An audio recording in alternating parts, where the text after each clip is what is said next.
And now our bite of the week, and it comes from a brave little girl who's living up to her name, Tamara Noble. She's 12 years old and is fighting for her mobility and education. Here's our bite of the week.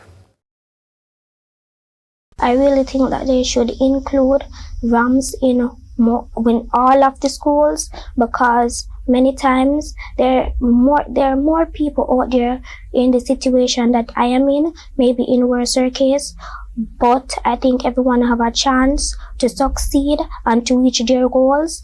And many times it depends on the schools. So I really think that they should include ramps in all schools, that people can get the education that they dream of.